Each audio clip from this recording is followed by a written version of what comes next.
So yesterday I said the Buddhism is all about practice, and the main practice is keeping those 5 precepts, which is the basic foundation, and then the meditation. As I say, the precepts are the foundation. You can't build a strong house on a poor foundation, and unless you're trying your best to keep those 5 precepts as well as you can, deeper practice such as meditation is not going to be successful. You're going to be running through your mind that you're doing things wrong, and so this, at the very least, you should be doing your best to keep those precepts before you do anything else. But so the meditation is the main practice. Most people in the world have heard of meditation, even if they don't do it. In the West, most people have heard of it, but very few have actually done it. You meet it in many forms now. Even if you practice yoga or something, you do meditation. And really, there's only about 3 different kinds of meditation. Many different names for the different styles, but really there's only 3 different kinds. One might be called metta meditation, loving kindness meditation. That is often practiced in the Tibetan traditions, where you're sort of thinking good thoughts, sending out good vibes around the world, wishing all beings to be happy and comfortable and peaceful and all this, and some people listen to music, to get a nice comfortable sense, but that's one form. The main and most used form is what we call concentration meditation, or samatha. In Pali we call it samatha. The Thais themselves, if you're sitting in the cross-leg posture, they'll say that's the samadhi posture. Samadhi is another word for concentration. But that's the concentration style. And it's the one which is actually practiced all over the world, in many different religions, whether it's the Native American witch doctor, the shaman, the yogi, they're all really practicing this kind of meditation. They've got their own names for it, and it's covered in all ages, all cultures, all over the world, practice this kind of meditation. Now, the Theravada Buddhists in the Pali scriptures, they mention this style of meditation as well, and it's still practiced a lot. It's practiced here and now by many of the lay people in Thailand and many of the monks. And basically what you're trying to do is withdraw inside. Shut yourself off from all the distractions. There are always distractions when you meditate. There's the sounds, the aches and pains, the itches, scratches, the smells and other things. Your 5 senses, all 5 senses are sending off triggers which are distracting, and then there's the thoughts as well. And so what these methods do, they use various techniques to try and help you ignore these distractions. And so some of them are like counting. Some of them count to a certain point and then count back. Some do little chants, like a little recite a little mantra, not out loud, but maybe just in their mind. In Thailand, the popular one is Buddho. So they think Bud on the in breath and Do on the out breath. Buddho. Another variation is Sama Arahang. There's many different kinds. It doesn't really. The words are not really important. You could say number 9 double-decker bus for all it matters. The words are not. It's just you're repeating something to try and avoid these. When these distractions occur, the dog barking, a thought occurring, you just try and ignore it and concentrate on this, your object, your meditation object. There are what they call kasinas, coloured discs which people stare at. There's many different types, but they're all aiming to try and ignore all the distractions. And so, like anything in life, the more you practice, the better you get. So as you practice more, your concentration gets stronger. You find it easier to ignore these distractions until you get your concentration nice and strong, and you get to the point where the distractions no longer bother you, and you've shut yourself off. Basically, you've managed to shut down all these senses and ignore the distractions that are coming in. And then, of course, you've got the most difficult one, which is the thoughts. But even that can be ignored as well. And you start to go deeper and deeper and deeper. And there are different stages. The Buddhists refer to them as jhanas. The 4 main jhanas which people can reach. I say. It's not easy to do so. It's the goal of this kind of meditation, to reach the jhanas, where your concentration is so strong you eventually get to the stage where you're unaware of the body completely. You know, heat, cold, hunger, thirst, you wouldn't notice. You know, people would stick pins in you, you wouldn't know about it, because you've drawn inside so much that you're unaware. And you get a great sense of peace and joy and bliss, you know, coming from these jhanas, and you go deeper and deeper. And the 4th jhana, if you reach that stage, it is possible to develop special powers, a bit like Superman. You can levitate, fly through the air, know what people are thinking, see your past lives, even know other people's past lives, see beings on the other realms. You know, this can happen, not all of it to one person, you know, and not everyone who reaches it gets it, but so some people, this is the goal, to get to these, you know. For some monks who, of course, have to live a life of abstinence and have no sexual pleasure, the joy and bliss that they can achieve in these meditative states is supposed to be far superior to the joy and bliss from sexual experience. So that's a benefit for them as well. But they shouldn't be aiming for this, you know, but they are results which can appear. So, all very well getting these superpowers, but they're actually a distraction. The Buddha said to his monks, don't go displaying these, showing off these magic tricks and powers. It's not the goal. You're not trying to impress people, you know, make them think, oh, he's wonderful, look, he can levitate or something, you know. That's the wrong idea. You're off the path, you know. In fact, for a monk, there's 4 heinous things which cause him instantly to be disrobed. One, of course, is having sex, another is stealing, another is causing the monkhood to fight and break up, you know. And the other one is claiming to have these attainments or to have reached these jhanic states when you actually haven't. So it's quite serious. Though there are many monks who do practice these techniques, and some of them have got these abilities, you know, some have not. But they're not the main goal, because that's another path.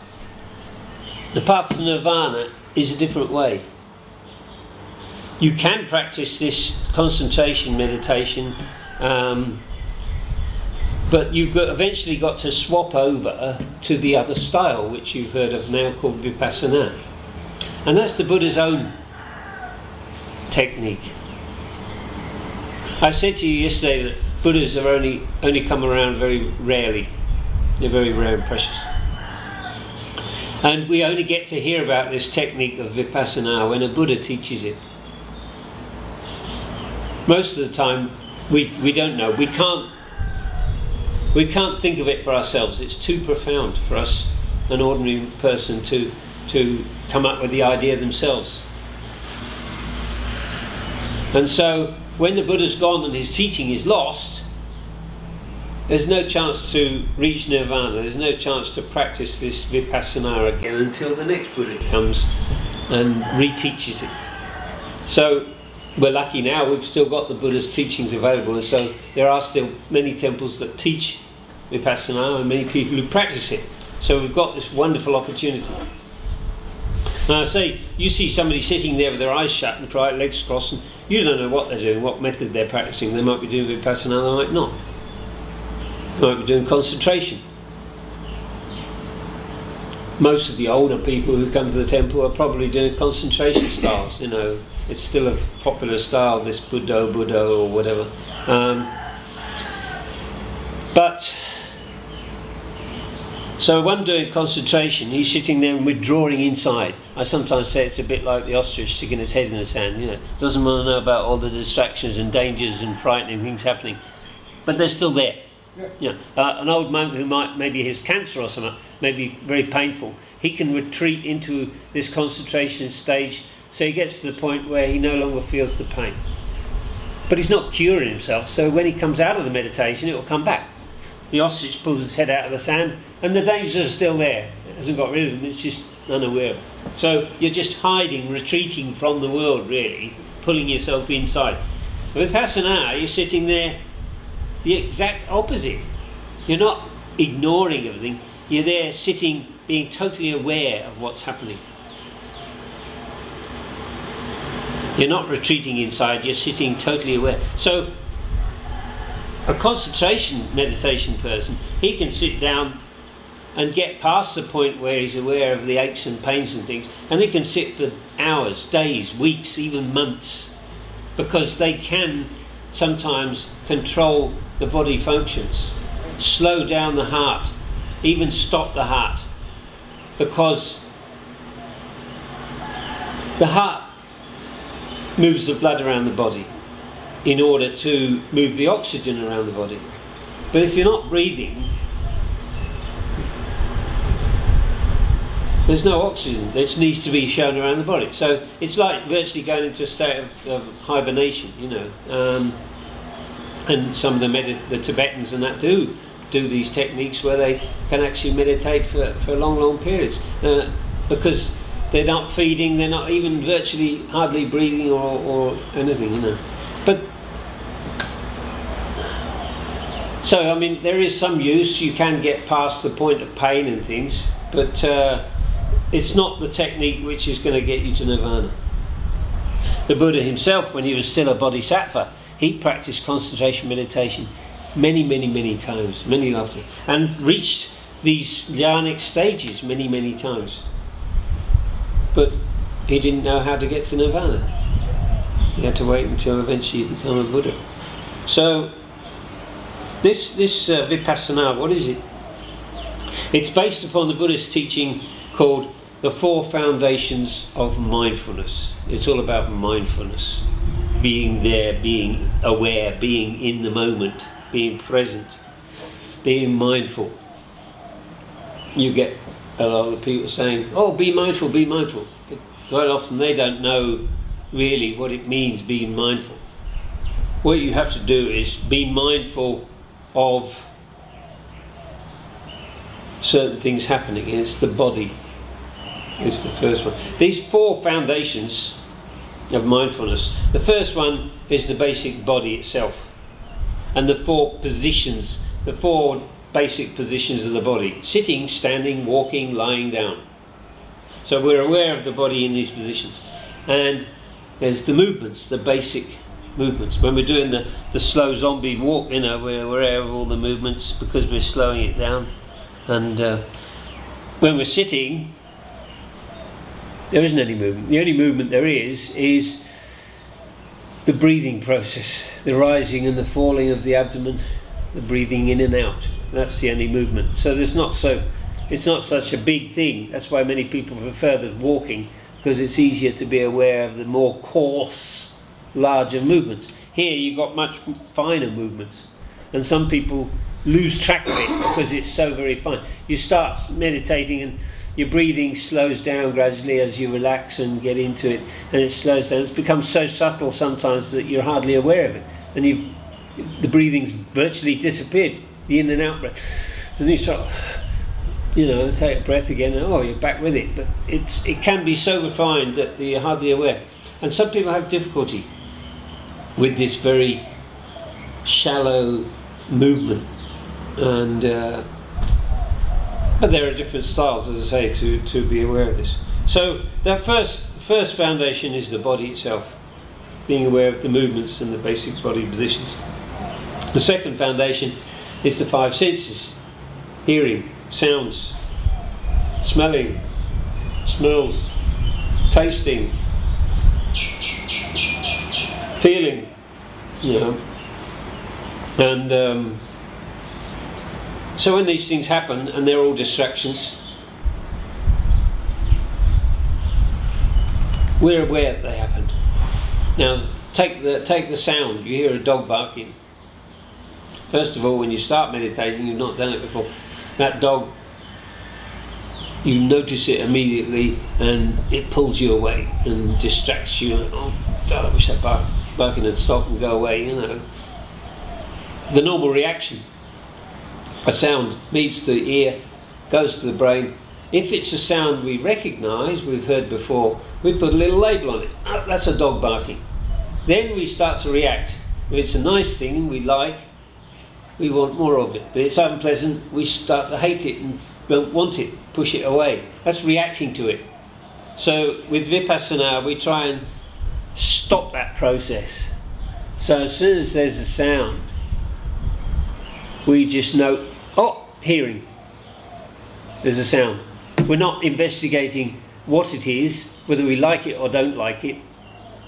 That's trying to stop that reaction to it. We just barely are noting, oh, there is a sound happening. Okay. And same with the smells. You know, you're sitting there and smell comes to you and what's that? Oh, that's green curry. I like green curry. I wonder if we've got green curry for lunch today. You know, you get something come from the kitchen and you're off, you know, you're following it. You're not here anymore, you're sitting on top of the pot. So we just know, smelling. Usually it's a bad smell. You know, when you're on arms round, you walk past some of the dustbins and there's something died in there, and you know, you just got to try and ignore it. No, there's a smell. But so all of these is the same. Feeling, you know, you get an ant walking on you, and what's that, an ant or an elephant, you know, and is it going to bite me or what? And the natural reaction is to sort of want to brush it away, get it off, you know. A fly comes buzzing around and lands on your hair and runs down to your neck, and you feel the tickle, and then it runs back into the hair and you can't feel it again until it comes back, and you, oh, you know. But if you brush it away, you know it's going to come back, so you're just distracting yourself from your meditation. You're better off just moving your mindfulness there, so the feeling, oh, tickling, or just knowing, and then ignoring it, coming back to the breathing, and it distracts you again. You go back, knowing. It is difficult. It's very difficult. Meditation is the most difficult thing in the world. But as we practice, we will get better. We will start to be less distracted. You know, the first few times you do meditation, that dog barking really is annoying. But later on, unless it's one sat right next to you, you can virtually ignore it because you've trained yourself to be able to ignore it. And even when you're doing the walking meditation, you know, if something happens, you know, like a mosquito lands on you, and you know it's a mosquito, not a fly. Flies just dance around, but mosquitoes got that very gentle trend. You might even hear the bzz, but and it's cringing there, waiting for that needle to go in. You know, oh. You know, if you brush it away, it's going to come back. Point. If you slap it and kill it, you know, then you're not supposed to be doing that. You're trying to avoid killing things anyway. So what you do is just ignore it. You know, you think, oh, it's going to give me some horrible disease. Well, so what if you die? You're going to die anyway, you know. If it's your destiny or karma to die from a mosquito bite, fine, it will happen, you know. If it's got your number on it, as we used to say in the army, like a bullet, it'll get you anyway. So why worry, you know. As they are saying, is a coward dies 1,000 deaths and a brave man only once. There's a coward's forever imagining dying and being afraid, and but a brave man, he only does the one time, you know. So these things then, and we just, oh, all right, have a quick drink and go, mate. You know, we're aware of it and we just ignore it. That's the idea. The goal is to stop us doing this automatic reaction, because for ordinary people, we're really running on autopilot. Ordinary people, they spend all their time daydreaming.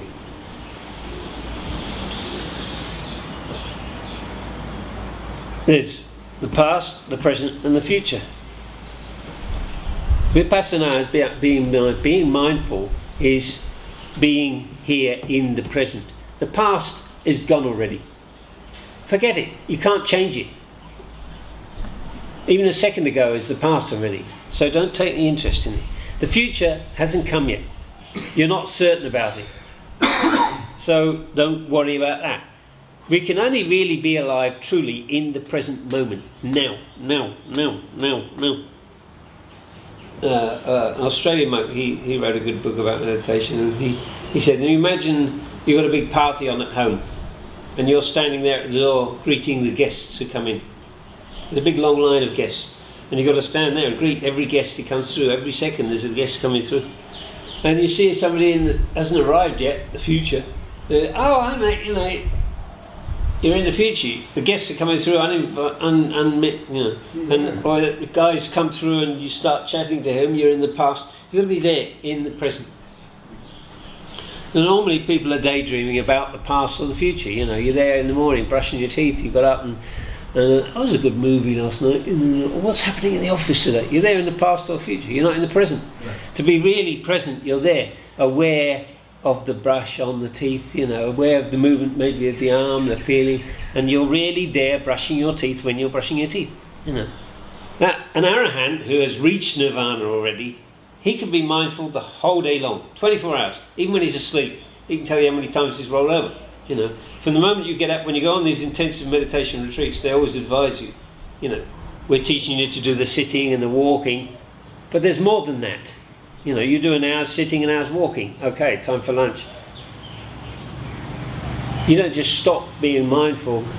You're supposed to carry on the mindfulness, keep it going while you're eating. You're being mindful, looking, selecting, scooping, raising, opening, tasting, chewing, swallowing, looking. That's being mindful. This noting procedure, where we attach a label to every action, that's to train ourselves in being mindful, because at first we're not used to it. But later on, some people find it forcing ourselves to think. And so some people are happy to do it all the time. Some people leave it off. Once they understand how mindfulness works and how to do it, and they've practiced it, they can then eat. They don't need the labels. Prag Greg, the other Falang monk who was here before, he used to say it was a bit like a bicycle. When we start riding a bicycle, we've got training wheels. When you can ride, you don't need them anymore. They're a hindrance, so you take them off. So it's the same with this noting technique. You don't have to do it all the time. It's good when you're starting out. So you're trying to be there and present and aware of whatever you do. That's the real goal of Vipassana. To be mindful the whole day long, whatever you're doing. Whether you're sweeping, or you're making coffee or having a bath, you're aware. You're not daydreaming and thinking about other things. That's the real ideal thing of Vipassana. So once you really understand how to practice, you've been on a couple of meditation retreats and you fully understand what this mindfulness thing is all about. It's just a matter of practicing it, doing the walk, not just talking the talk. So you've got the mat now, and now you're starting to walk with it because some people go on retreats once or twice a year, and when they go home, they still carry on the meditation, a couple of hours a day, an hour's walking, an hour's sitting. It's very good. What about the other 22 hours? What do you do then? You're just unmindful like an ordinary person? That's not the goal. The goal is to try and get that mindfulness to be continuous. And if you can do that, it doesn't mean to say you won't make any progress until you are able to be mindful every second. Only an arahant can really do that. But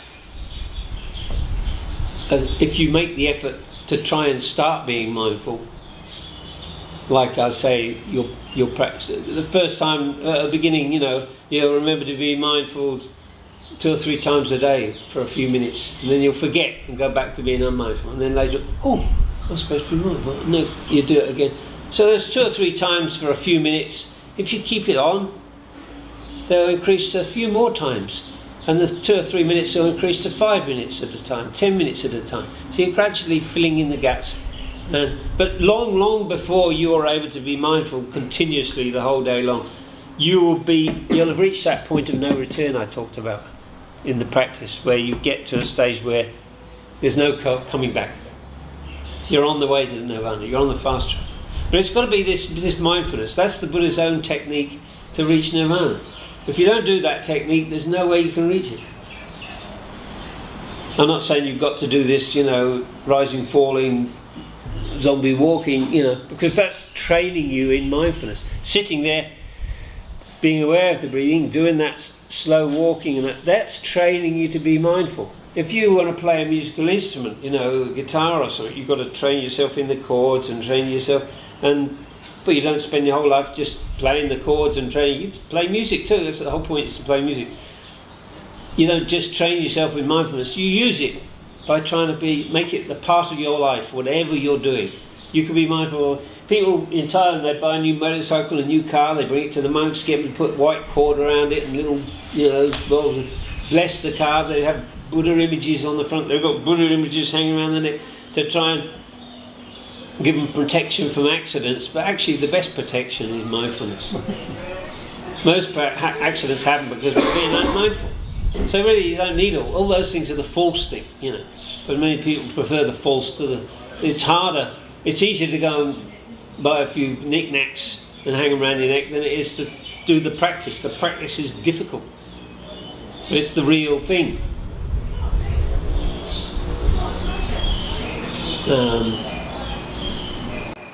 Any questions from that at the moment? Or?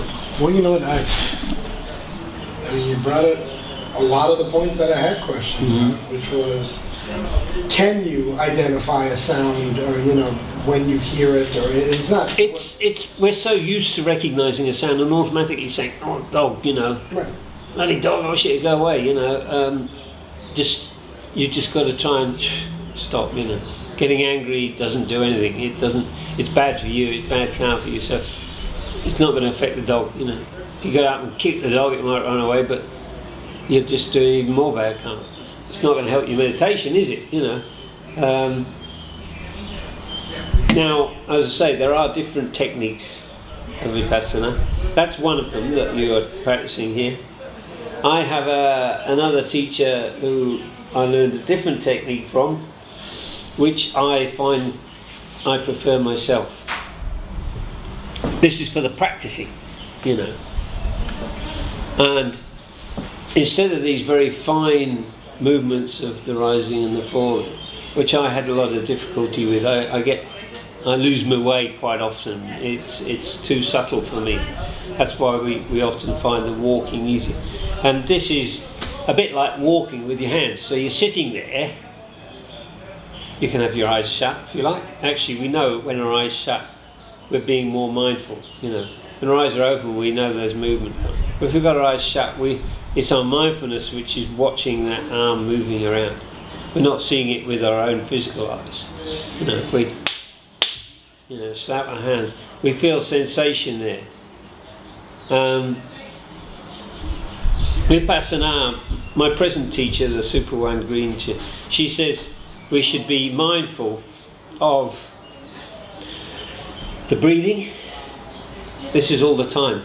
Either one of these things, either the breathing itself, if nothing else is happening, or if we're moving around, aware of the movement,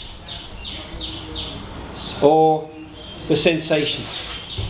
So she actually teaches Tai Chi as a way to teach people Vipassana. So she uses these Tai Chi techniques, and so you're breathing in and out as you're stretching, and then doing in and out breathing. So you can be aware of the breathing if you like, or aware of the movement itself, or when the hands come together or touch things, you're aware of the sensations, So she says, if you're aware of one of those three all the time, you're meditating. So the old farmer in the field there, he could be meditating while he's doing, cutting the rice stalks, laying them down, and You can be meditating whatever you're doing if you're being mindful and present in the moment. That's meditation. That's the main goal. That's the Buddhist technique, you know, vipassana. Being mindful of one of those three things, either the breathing. I mean, if you're sitting there in the doctor's surgery or the dentist's surgery waiting your turn, you're like, oh God, how long is it going to be? You know, don't sit there, torture yourself. You're creating these bad thoughts which is just causing you to suffer. Forget it, meditate. You don't have to sit there, you know. People are sort of, oh, what's wrong with him? You know, if you wait for a bus or a train, you can do this. You just drape your hands in your lap and close your eyes. They probably think you're having a snooze, but you can still be meditating, just being aware of the breathing itself, the feeling, the sensations. There might be a little breeze, you know, might even be a pitter-patter of rain. The sound of the rain is beautiful. Or beside at the back of the daylight school, there's that stream, and I like to sit in a big rock next to the stream, in the middle of the stream. And the sound of the water is like white noise, but it's natural sound. See, it sounds like the birds, you know, the bees, the wind, and the trees. They don't distract us. What distracts us is unnatural sounds. People talking, chatting, music, mechanical sounds, you know. But natural sounds are great. Rain is beautiful, you know. I've sat out in the rain, being thoroughly soaked, but it's just wonderful. It's just, you know, it's nature. You feel so connected.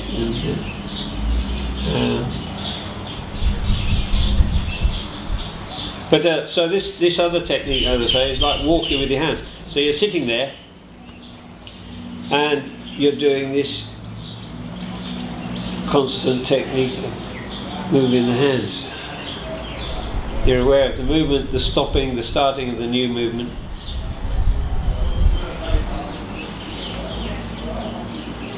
You don't have to time your breathing to the movements. If you want to, you can. You're just being aware of the movement, the breathing, the sensation.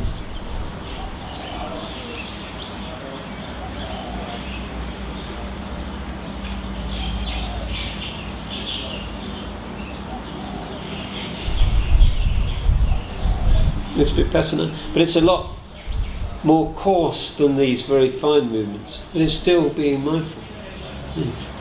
The originator of this technique, actually he practiced without closing his eyes, and so you can. You might sometimes feel like closing your eyes, or just have them slightly relaxed and just sort of slitty-eyed open, and you're not focusing on anything, looking at anything. You're aware of movement, people walking past, but you're not following them, they're not being distracted, you're just aware of them, you know. And so you're doing this, and one trouble with ordinary meditation with your eyes shut is it's very easy to fall asleep.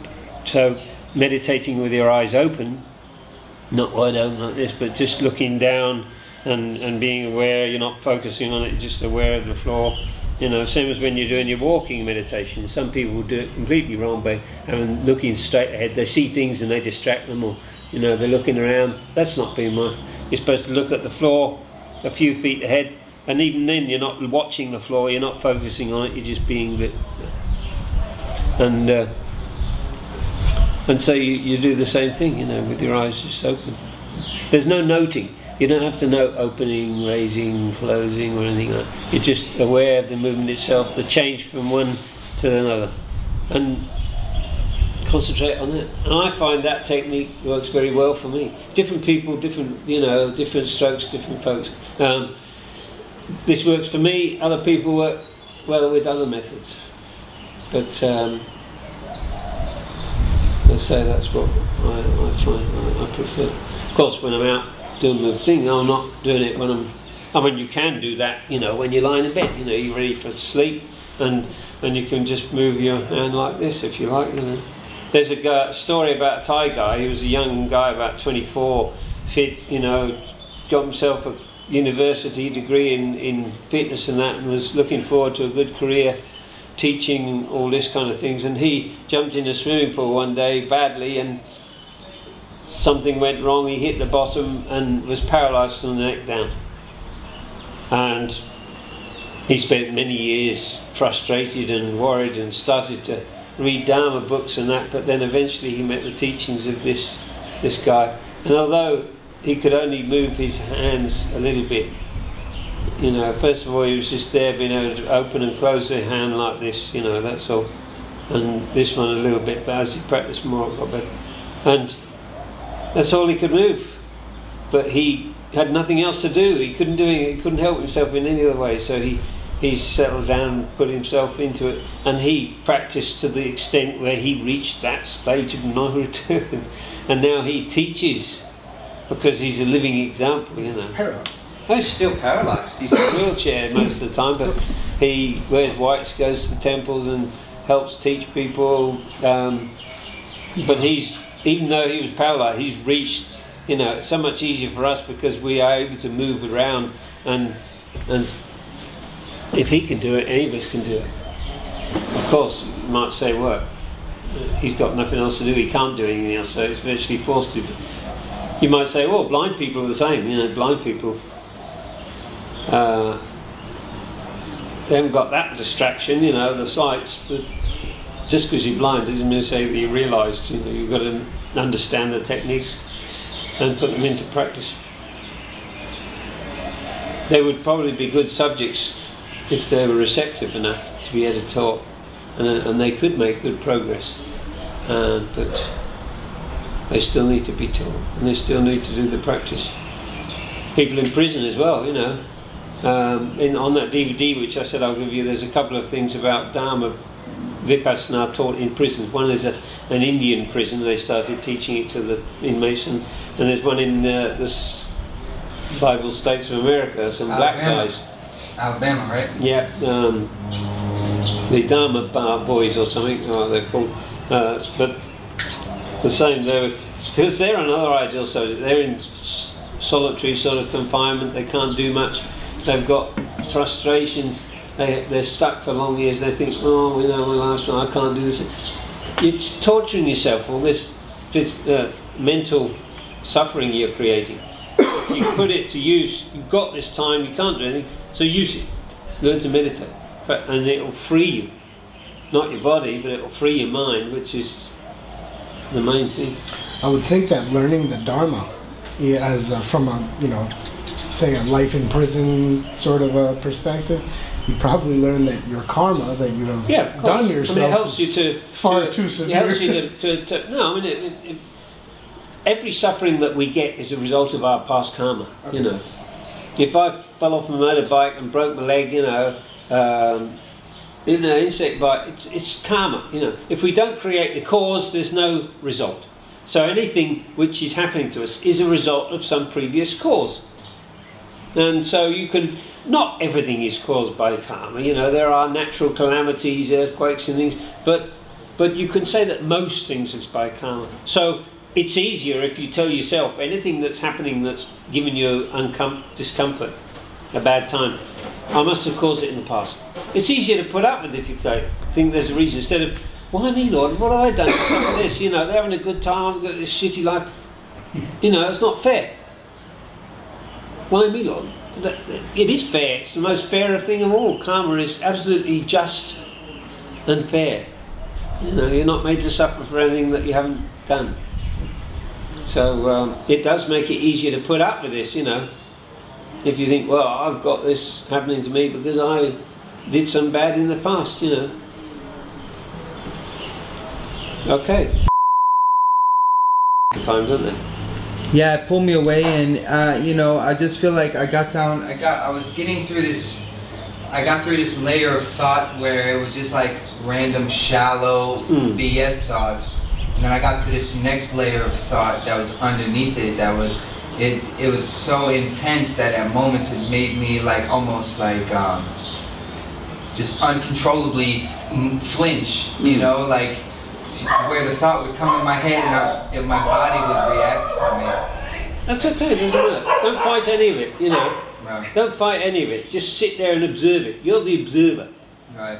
It's almost as though there's somebody sitting there doing meditation and you're outside watching, noting down everything that's happening. Oh, breathing in, breathing out, you know, hearing, what, thinking. You're just observing, not reacting to. You know, not making decisions about not liking and disliking, hating and loving. You're just bare awareness and noting. You know, the thoughts as I say, unlike the things like the sounds are external, you know, even this aches and pains are relatively external. Yeah. The thoughts are internal, so we're not even aware that a thought has started until we've been distracted, but we catch ourselves, oh, I've been pulled away thinking about something, stop, come back to the, you know. And so you start to think of this again, and then a few seconds later you're off again. You've just got to keep at it, practicing, and eventually your mindfulness will get stronger. You'll find it easier to ignore them. And you can't just stop them. They're natural things that happen. They happen to the body. The mind, since we were a kid, we've just been allowing it to go and do what it wants, you know. Yeah. We're only now starting to try and train it. We're not suddenly going to make any great progress, you know.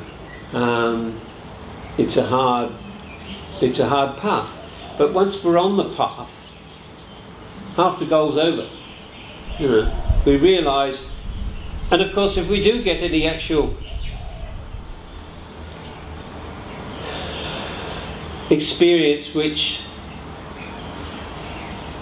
makes us think, this is what it's really about. This is what life's really about. The wisdom that you get will encourage you to do more. See, those who don't get proper instruction in meditation, they don't know what they're doing. They're sitting there, they're bored to death, and it's just black and boring, and they give up, they fall asleep, you know, and they don't want to do it anymore because they think it's too hard. And they haven't been taught properly, so they're resistant to it, and they're not going to make any progress because they're not going to meditate. It's so important. You've got to keep it up, and so you want to not get to hate it by any means. You want to enjoy it, you know. If it starts getting so difficult that you're not liking it, stop, get up and do something else, you know. Because today was, if you're falling asleep, then get up and do walking instead or something, you know. It was intense today, to where my body started heating up. My whole body was warm. It felt like I was breaking a fever. But you know, these things will happen. I mean, the physical things are a result of the mind. The mind is so powerful that few people really understand the mind, and that's what we're trying to do. We're trying to look at the actual basics, you know, get down to the machine code, and see what it's all about. And the power of the mind is just phenomenal. People don't understand, you know, the capabilities of it. So physical effects can occur as well as, I would say, you know, you can even levitate, you know. Yeah. So beats any technology there is, you know, just being able to sit there and fly. So just watch it. Just watch what happens. Don't judge it. Don't make decisions about it. Just watch it, and that's interesting. Don't think too much about it. That's where I found myself afterward. Actually, you know what? To be honest, after it was all finished, I didn't think so much about it and what it meant. The only questions I had was, you know, why was it happening? Is it something that happens to everybody? You know, like, was those kind of questions, and how am I supposed to deal with it? Not so much as what the actual thoughts were, because a lot of these thoughts were just just crazy random rubbish. Talk. Crazy talk. Just random rubbish. Yeah, but it was really intense. I mean, and it was going all the way back. It started recent, and as the thoughts just came up, it just started going back further and further into my life. But you're getting caught up in them. You're watching the movie. You know, you're supposed to stop the movie and get back to your practice. You know, if you get caught up in the movie, you're not practicing anymore. You know, you're just watching a movie. So when you realise that you're watching a movie, stop. You know, I want to get off. Just be aware. Oh, knowing, seeing. If there is an actual movie you're watching, something seeing. If it's a false thing put there, you know, to distract you and fool you, it'll probably disappear. If it doesn't, it might be real, but never mind. If you see visions of heaven and hell, and you know, it's most likely just something fooling you. But if it's real, never mind. Still just be aware and come back to, no, at least be aware that you're knowing, not caught up in it. You're still meditating, watching it, but meditating and being aware, not just caught up in it and lost, pulled away like a balloon. I found myself very irritable at one point, Note the irritation, feeling irritable, feeling angry, feeling scared. Fear is the greatest thing of all. The only thing we should fear in life is fear itself. We should never fear. If those who do meditation might experience strange and weird and wonderful things and even terrifying things, but you should never be afraid of them. Fear is the danger. So we should never fear anything. Certainly shouldn't fear death, because death is inevitable. It's going to happen anyway. Dying every day. Everyone's going to die. Nobody that's born doesn't die. So okay. Yeah, that was it for me. I was just struggling because it was just. Every meditation session is different as well. You might have a great one in the morning, and then in the afternoon it's really shit. We're different. Every second we're different. I'm not the same Fred who came in here an hour ago, I'm changing, everything's changing. Our experience, our knowledge, our using up karma, creating new karma. Nothing stays the same. So every meditation session is unique. Well, right after the meditation I felt a certain way, and the way I feel right now is completely different, to where I'm almost grateful that I went through that, because maybe it's just something I had to go through. I figure I'm still young in this and I'm going to go through it eventually, so at least... Well, the younger you get into meditation, the better, because if you can practice it, regularly, it's going to do you great benefit. And so getting the benefits from the early on in life is better than just meeting it when you're old already, And also, when you're old, you've got ailments, you get stiff, you can't sit for so long, and other difficulties. So doing it when you're young is much easier. But a lot of people say, "Oh, I'll wait until I'm old and retired, and then I'll become a monk and do all this." You might never reach it. You might get run over by a bus tomorrow. Yeah. Well, not to mention, then you just have so many more years of programming that you just have to. That's it. Undo.